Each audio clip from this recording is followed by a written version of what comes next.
day, everyone, and welcome to Obidient Family TV. The program is Hope Alive. Yes, there is hope in Nigeria, and certainly a new Nigeria is possible. Now, good morning, afternoon, and evening, depending your time zone. Today we have come again, especially as so many things are happening in Nigeria, specifically in Rivers State. There are breaking news coming out. Different things happening over there right now, as we can see that we were talking about one commissioner of education resigning, then we have another commissioner resigning again, and before we know it, it has gone from 1 to 2 to 3 to 4, and finally, as at this report time, we have about 5 commissioners that have been asked to resign. Well, as we can see, as it's coming from all the way in Rivers State, there is more of a fresh wave of resignation has hit that very state. And Fubara is not smiling at all. These are commissioners who are loyal to the Minister of the Federal Capital Territory, FCT, yes, in Wike. They have all resigned from the governor's cabinet, Sim Fubara. Those who resigned are Chinedumom from the Ministry of Education, Gift Walu from the Ministry of Housing, Jacobson Mbina from the Ministry of Transport. Enime Aguma resigned as a Commissioner for Social Welfare and Rehabilitation, saying there is no room for progressional development in the workplace. End of quote coming from him. Austin Benchoma also resigned as the Commissioner for Environment. He is cited due to the political crisis befalling Rivers State and a personal reason, of course. Mom and Wall cited a toxic working environment as their main reason for their exit, while Mbina cited unresolved political crisis in the state as his reason for exit.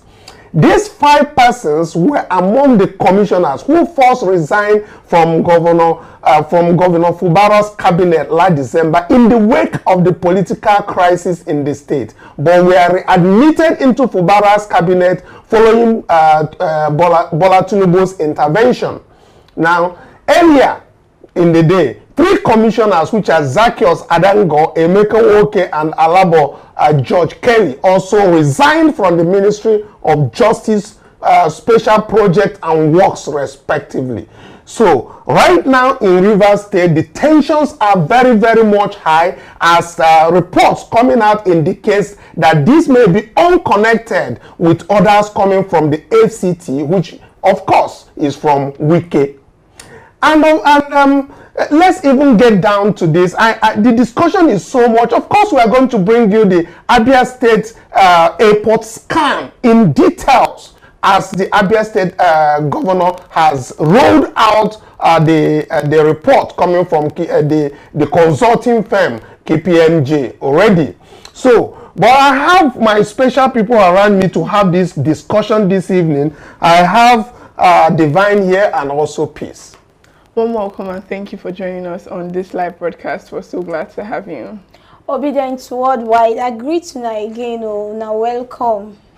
All right, so let's get in with it. Divine, let's get started with this because it's happening in Rivers like everywhere. The reports that are coming out from Rivers State is suggestive of very hostile atmosphere. But I can say it's a good thing that happened to Rivers State. If these people are resigning, whether on the orders of Wike or not, it's a good thing that it's actually happening to them. This should have happened a long time ago. You are not supposed to have 2 masters in one place. It's not going to happen. Right. Or what are your thoughts? Oh, you've said it all. 2 captains can be in a ship. You can't be working for another man's government and actually be loyal to another person that is bent on sabotaging that person's, government and administration. So it is really good that finally they're actually just leaving. These people are psychopaths to River State government. So I'm talking about work environments, toxic work environment that they are citing as their reasons. They created these environments particularly because these are the people that are allowing themselves to be used by the immediate past administration to cause havoc and wreak havoc in the state. So personally, I think Fubara is finally taking the bull by the horns, as relates to you know, administration and governorship of the state, because it's really necessary that these people leave so as to have people that have the interest of Rivers people at hand, so that they can continue from where they stopped. Okay, the other thing I want to you know, bring your attention to, you know, having cited their irreconcilable differences and all of that, recall that at least yesterday we had a discussion concerning Tinubu's intervention, and where the special reporter, the man Ajuri, came out to the open to say that Tinubu does not want to intervene in the Rivers crisis. Yeah. But did you think that these people who resigned consulted the man who put them back in the cabinet, because they were forced down to Fubara? It's not as if Fubara wanted them. Yes. Now, do you think they actually consulted the Chief Bola Tinubu? Because if they did, they would have gone to the villa and the report would have come. Maybe a summon of Fubara to the villa would have ensued. Right. So it seems like they disregarded the man they called their president, and then went ahead to take decision over his own intervention. What are the consequences? Well, particularly, I don't even think if there was a meeting or if they decided to consult with, you know, the president concerning the peace pact, I don't think they're actually going to be very vocal about it, to be honest, because now he's trying to play the politics of has nothing to do with it, and he's being really neutral. So even if he behind the scenes went to have conversations with them, I don't think it's something that they're going to want in the public space. So I think that is what it is. Recall last time they said that Chief Bola Tinubu, right, that they, you know, they kind of respect him so much, that's why they have to come back. They didn't come back for anything, but because of the intervention, that they respected him. Right. Now, what I'm trying to cite is this: if you respect a man you call your president so much that you took the intervention, the peace pact he gave to you wholeheartedly, is it not in the same vein that you should get back to him of what is happening and why you are opting to go out of that very arrangement, if you so respect him? Because if not so, I'm seeing a disrespect to the person they call their president.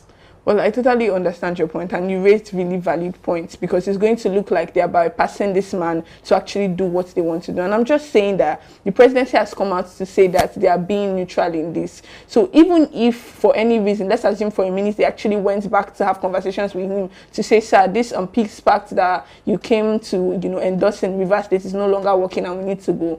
I don't think the presidency is going to be very vocal about it, because they've told the public that they are being non-partisan in this particular situation. I think they preempted. Let me be clear. They preempted this. Right. 2 days ago, Ajuri was on national TV citing that Chief Bola Tinubu is not going to interfere. Right. Within not up to 48 hours, you have 5 commissioners resigning. That is a signal that he was sending us at that very time. This is premeditated. You understand? But at the same time, I'm saying it's a good thing that has happened to Rivers State people. I don't say your man they do muimui all this while, because that thing when they happen for Rivers State, they always talk saying that grassroots 9 the people, 9 they suffer as the 2 elephants they fight, saying at the ground 9 they suffer because of the people where they there. So now when you don't see, say these people will be say they fight, the people where raise their blows and all of that, they don't waka come out. What do you think? You think say peace go come back now and Fubara eyes go open? What do you think? Certainly peace go come back true, because wetin I see there on that resignation letter where he carry say in right say because of toxic environment, this one na lie, because na them create the problem themselves, na them. And one thing where me I can observe be say you cannot serve 2 masters at a time, and 2 cannot work together except they agree. Them myself know say the problem where they create don't start to affect them, they don't tire. Now why you could say if where I go come stay here, why you think they work for again? Now why they come out? Even Fubara servers, they keep them there, now risking they take. So it better make they come out, maybe bring good people where they work hand in hand with them. Now it's time to take the mandates, and it's time for him to act. To start working. Exactly, to start working. So it's good as they come out, may they carry themselves come out. Say therefore come out I don't know what they keep them, but thank God say they don't finally come out with their evil. And Divine, let me just, before we get off this very topic, because I see also Fubara seems to have sensed what is actually happening. For him to bring in a new Attorney General, and the day he was, that yesterday when he was, putting the labels on the Attorney General of Rivers State, he made mention that the man will help to file the paper. So it's more like he is preparing to file anything in court, and he has gotten somebody he relies so much that will not go to court and mess the explicit when he was saying that. Well, I think Fubara really told the line of peace all this while, and then finally he's just taking the bull by the horns. That's all I can see in all of this, because all this while he was trying to play it safe, trying to, make sure he doesn't, he was trying to just follow the peace accord to the letter, but he's seeing that that's not getting him anywhere, and so I support this particular move, right? So the point is, he's just making sure he's putting people that are loyal to him and his cabinet and his, course in the state, and I think that is the only way he's going to take his administration and use it to do something meaningful for the people of Rivers State. Because if he keeps trying to play by these rules that are being set, the people he's playing these games with don't have his interest at hand. So this is him putting up his own structures. So that's what it is. Well, I think well, for viewers, go to the comment section, tell us what you feel. Do you think it's a good thing that has just happened to the Rivers people? There are speculations out there that Wike would have ordered for these commissioners to resign, but here we feel that they are long overdue to resign. Whether they all neglected the Chief Bola Tinubu's peace pact or the intervention, of course we get across to all of those things, because we will see how they all play out. We know that Fubara has been expecting all of this, as he has been making passing comments in different endeavors, in different places I have gone to, both where they went to commission things with Alex, Oti, and all of that. But let's take a sound bite from one of his outings and how he defines Wike and the rest. There are so many things he said, passing those things across to Wike. Probably those are the things that make Wike to fire his the arsenals, to let his commissioners off his cabinet. But let's take a listen. It's the start of activities to mark his first year in office. To set the ball rolling, Governor Sim Fubara has invited his colleague from neighboring Abia State, Dr. Alex Oti, to commission the 10.89-kilometer Aletu-Ebubu-Etio Road, popularly known as the Old Bori Road. The construction of the Old Bori Road is one of the interventions made by the Fubara administration to provide alternative routes to the dilapidated section of the East-West Road. This project was awarded at the cost of 6.7 billion. And I can say boldly that no kobo is remaining. We've paid the contractor completely. The purpose of this is to let the world know that if there is one problem this administration has, is debt. Most of the projects that are being commissioned, they are coming for their balance payment, and it's running in millions and billions. I don't want to talk because I am part of that system. But when you keep pushing me to talk, I will say it so that they will see the nyash of the fowl. Let us leave that one until when we are ready. We will also be ready. The small one we are doing now, they are not sleeping. I wonder what will happen when we do the big one. As a people, we want to reiterate our resolve to support you at all times. He said that whether the breeze has blown, maybe he's the one that has whistled, right, and they have seen the fowl nyash, right? Exactly. He said they are not sleeping again, and we can see that they are really not sleeping, as massive resignation is hitting everywhere. Right. But come to think about all of this, I think he's actually firing from all cylinders. Yeah. I think the thing is they've pushed this man to the wall so many times. Like I think I kept seeing different, headlines flying all over mainstream media, and then they kept doing the most, particularly to this man. So I think at this point right now, he has had it to, his neck, and he's just like, you know what, I'm going to do everything in my power to actually make sure I retain the mandate of, the Rivers State people, and I don't blame him. So all those, they used to call Wike Mr. Projects now and all of that, and all the fact that he was commissioning over 12 flyovers and all of that, it's really good for us to know at least what exactly was going on for the 8 years he was, in charge of Rivers State. And now they're now coming out to tell us that there are people who were actually owed huge sums of money, and they're coming out now to actually, Yeah, talking about those projects, really, when Wike was about leaving Rivers State, we noticed that he invites different people. Even Chibola Tinubu was invited to commission something. Right. And in each of these commissions, he kept emphasizing that they were not owing anybody any money. But now Sim is blowing it open, or maybe that is why he said the nyash of the fowl is now open, because obviously he did not pay them, because we have seen letters emanating from construction companies asking for their balance payments and all of that. So this man that is Wike is a serial liar, and I mean, I don't know the words to classify him. I mean, he lacks integrity or something. But let me quickly come to you before we leave this very subject.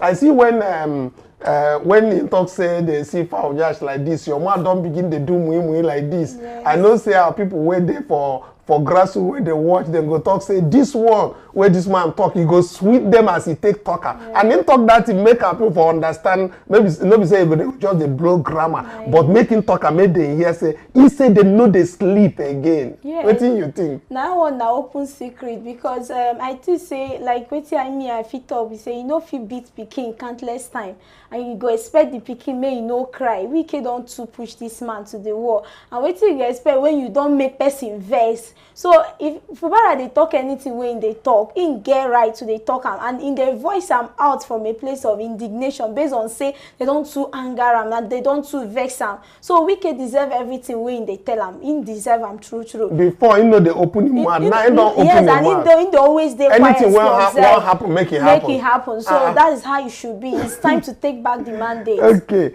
we cut that very video very short because of trying to see what the content of what he has to say that actually, spurred up this massive resignation that is happening. I guess he has probably drawn up a line of replacements that are going to be, but it's very good for him. I'm happy for him because now he will bring in people who are going to work for the Rivers people, you understand? And of course, in that very video, I saw Alex Oti who came to commission that very project. And talking about Abia and Alex Oti, I sense that they have kind of exposed the previous administration in Abia State about that very airport scam, either 10 billion naira airport scam. The opposition, the people who are in opposition, which is the Ibazo or whatever his name is, they have always come to the defense that if Alex Oti, the governor of Abia State, has any proof that they ate the 10 billion or something, that he should bring it out. And finally, the man has actually opened the file nyash. He has already so. So let's take it this very way. After weeks of speculations and war of words between the media aides of the incumbent governor, which is Alex Oti, and his predecessor, Dr. Okezie Ibazu of that is Abia State government. Now they have finally released much expected forensic audit report of Ibazu's administration. That is a forensic one that Alex Oti has been talking about. It is a 360-page dossier which was released by the Commissioner of Information, Prince Kanu, after the State Executive Council meeting press briefing that came out yesterday. A perusal of the document compiled by a renowned global audit firm, Clemvel Pat Mawick Godela, which is KPMG, shows various financial transactions and alleged infractions by the immediate past administration in the state. Now, it also contains details of how the administration authorized the release of 10 billion naira from the state coffers for the purposes of building Abia Airport, and later instructed the contractor to wire the fund into 32 different accounts. 32 different accounts. Former Governor Ibazo had since denied any culpability in the airport contract, explaining that based on requests by traditional rulers, the fund was redeployed to road infrastructural development.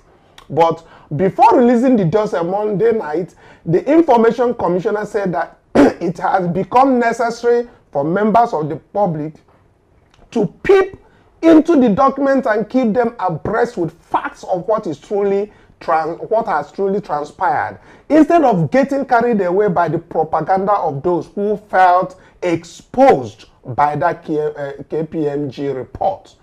So in quote, he said, so we are going to release the report. We want people to read it and interpret it. The report is ready in its content, he declared. Now, the special advisor to the governor of media and publicity, which is Mr. Ferdinand, said that some of those indicted by the report were already guests of the Economic and Financial Crimes Commission, EFCC. Now, that is what has happened. The EFCC has started inviting those indicted by the KMG report, and they said that we are talking of 62 billion and not 10 billion paid out in a COVID-19 year for building a non-existent airport.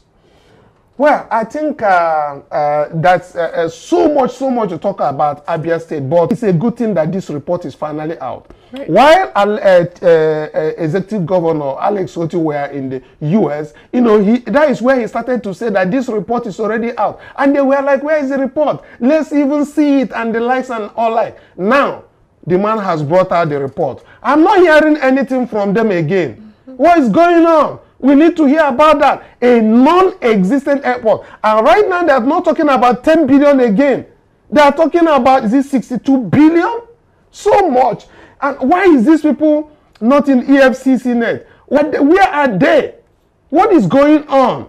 Well, I think what I have to say majorly has to do with his the former governor of Abia State, his defense to this, where he said the funds were redeployed on the request of traditional rulers, and they redeployed these funds for. But they said that they paid 32. They moved that money to 32 different accounts. Exactly.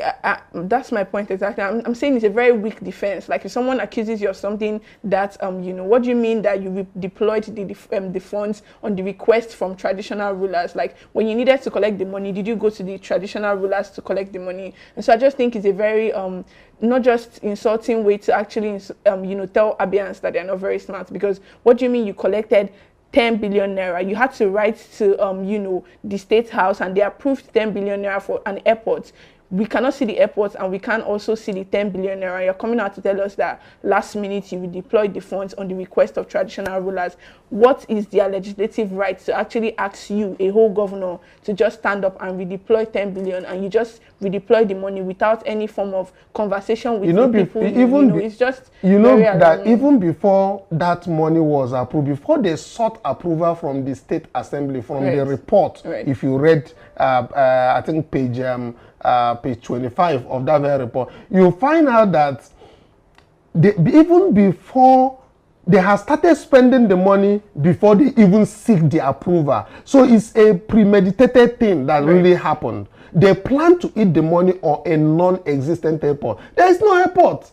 And they are still, I mean, where this thing is painful is that they're defending it. I think that corruption should have a capital offense in Nigeria, because every time we keep talking about all of these things, we talk about the one of a Emefiele that we know is vendetta already. To understand that, because all the people that approved, that Buhari, that approved all of these things, where are they right now? Kanu also has started doing his own. That is the CBN governor. And when they finish now, he's the one to go and start suffering. Meanwhile, he's taking orders from somebody. Those ones, we call them vendetta. But again, we see Hadi Serike. And you understand me? We see the one of the Kogi ex-governor, Yaya Bello. You understand me? So what I'm trying to say is that for those people who are moving like our the lawmakers, let me take lawmakers as an example. Lawmakers are supposed to right now promote the law that punishes the corruption, if we say that corruption is what is killing Nigeria, then it means that they can make it a capital offense. You understand me? Right. From the civil service up till that very level of these politicians, so that there can be sanity in our system. You know, making corruption a capital offense in Nigeria is actually going to shoot them in the leg, because they are also part of the corrupt system. So I understand why they are not obviously going to do anything like that. But I just think it's funny, because we have people that have looted states, you know, treasury of huge amounts of money, from the whole alleged 80 billion from Yahaya Bello and the 10 billion or 62 billion from Okeze Ikpeazu's government. And then EFCC was bothered about locking up Bobrisky for 6 months. I just think it's very funny, because we have people who have actually stolen the commonwealth of people, and you're locking Bobrisky. This is not any way to, you know, exonerate Bobrisky, or maybe, I'm not particularly a fan. I'm just saying we have like pressing issues, because these are people who should be, you know, the target of EFCC, but they're just bothered about people who are spraying money in, you know, Nigerian parties. And I think it just shows a, you know, grave misplacement. Okay, I think at this very point, let's even look at the other side, because we are still going to, you know, bring more and then get the reports of this very thing, project it for people who are asking questions and all of that. But again, before we go, because I know that we don't have much time this very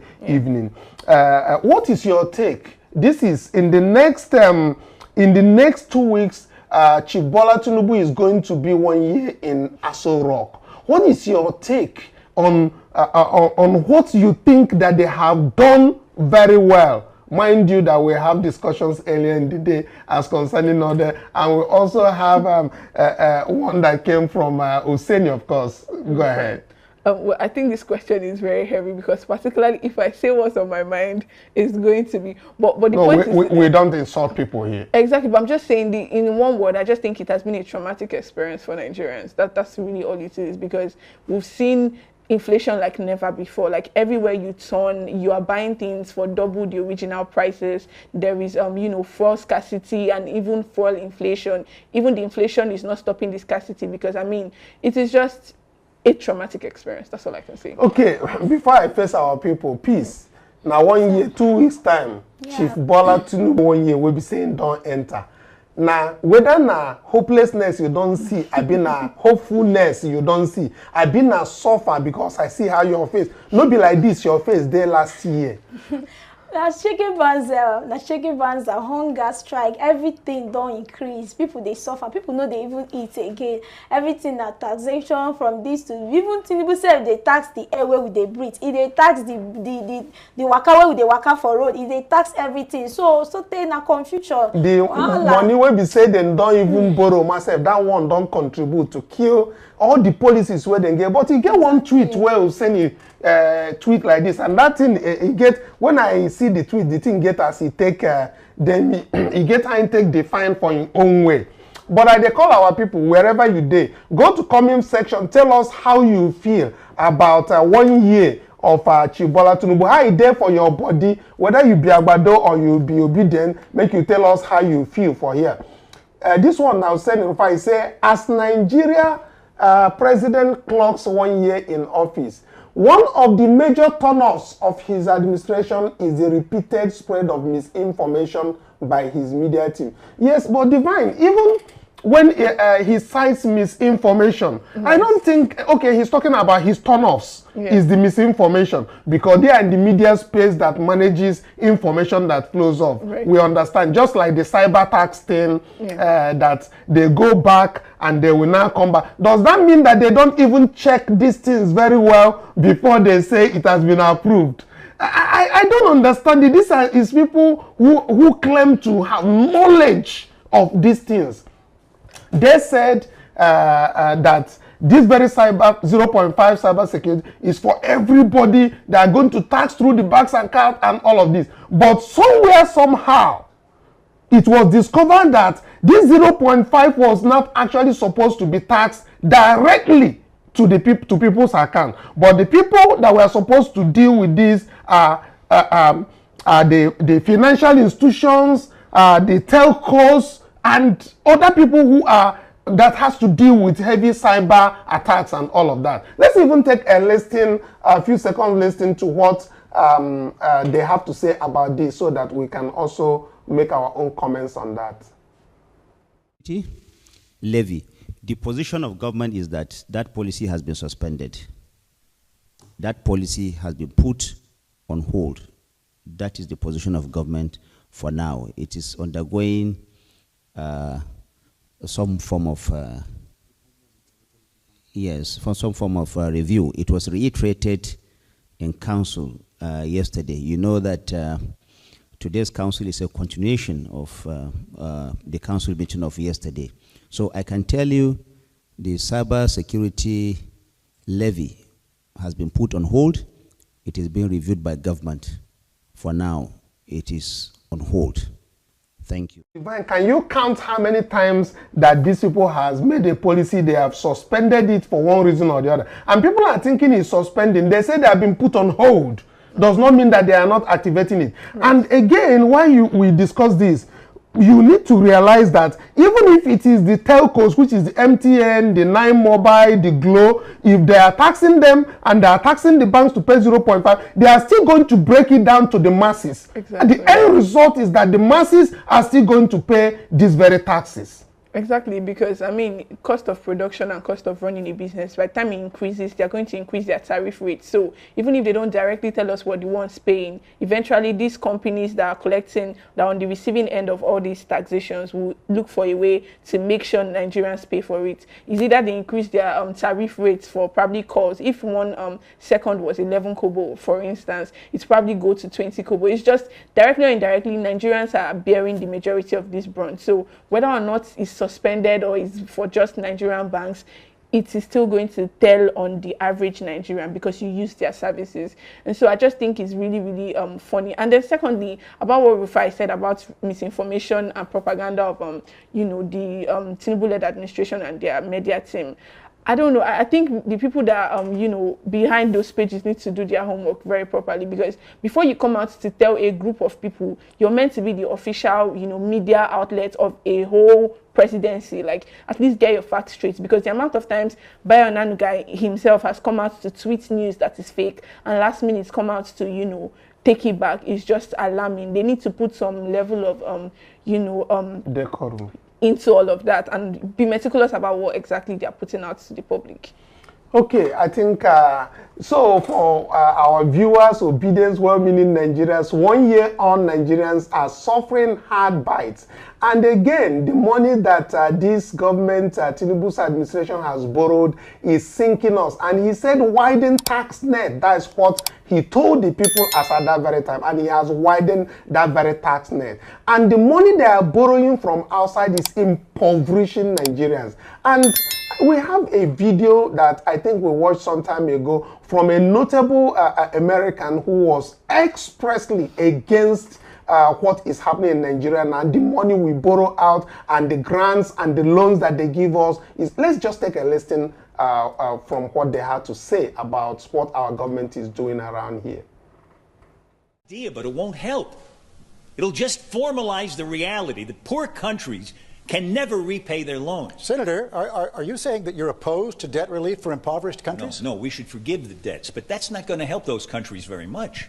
Okay. What will? Tax cuts.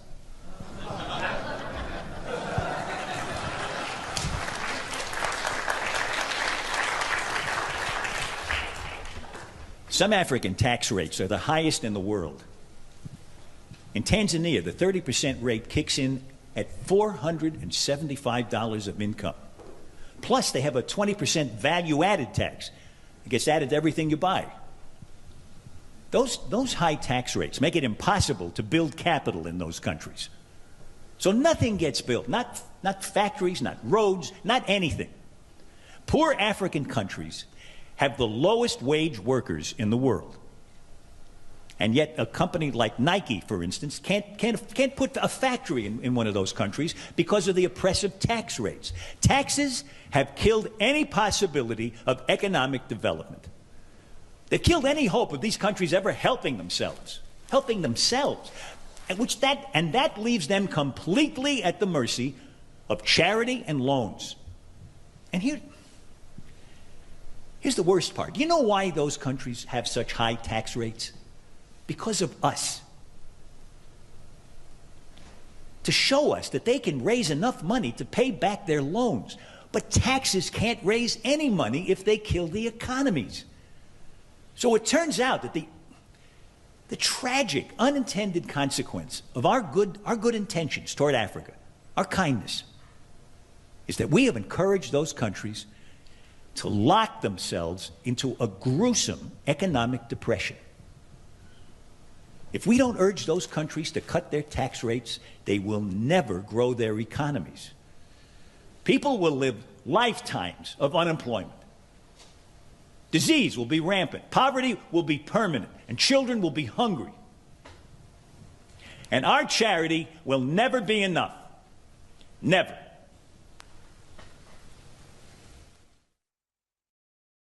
This is a very wide broadcast, and we've heard it all. So please go to comment section. Tell us what you think about 1 year down the line, the suffering of the Nigerian people after the lifting of subsidy without anybody in place. There was no cabinet in place. There was no ministers. There was no commission. There was nobody in the very village as at the day that this very subsidy was removed. Anyway, I think it's about time that we call it a day based on the whole so much that is happening. But before we go, let us not forget the major thing that the Obidient has asked us to bring, which has to deal with the Obidient Family Cooperative Society. The registration is ongoing with the state governments. All Obedients in local governments are advised to check with their cooperative. Every local government is supposed to have Obidient Family Cooperative Society. Find out if you belong to any. If not, please try and join an Obidient Family Cooperative Society in your local government. If one has not been registered with your state government, reach out to us so that you could create that very structure of the Obedience. It's purely for welfare of the Obedience. It's happening now. About 10 local governments in Kanu State already registered with the state government. About 13 local governments in Cross River already registered. We have about 5 from Niger State registered. We have about 4 in Kaduna State registered. And we have so many in Edo State, about 12 local government registered with the state government. Wherever you are and you are obedient and you have not engaged with the Obidient in that local government, what certifies you as an Obidient? So please join the welfare arrangement that is in place right now to form the grassroots structure of the Obidient, but mainly for welfare. Wherever you are, please click on the link that to join the community platform. There's a WhatsApp link in the comment section of this video and also at the description of this very video. Do join Obedience in your local government to form that very creative environment for production to start happening, for your businesses to be helped by one way or the other. As a cooperative, it's all about business, engaging Obedience together. Until tomorrow when we come your way again. Bye for now.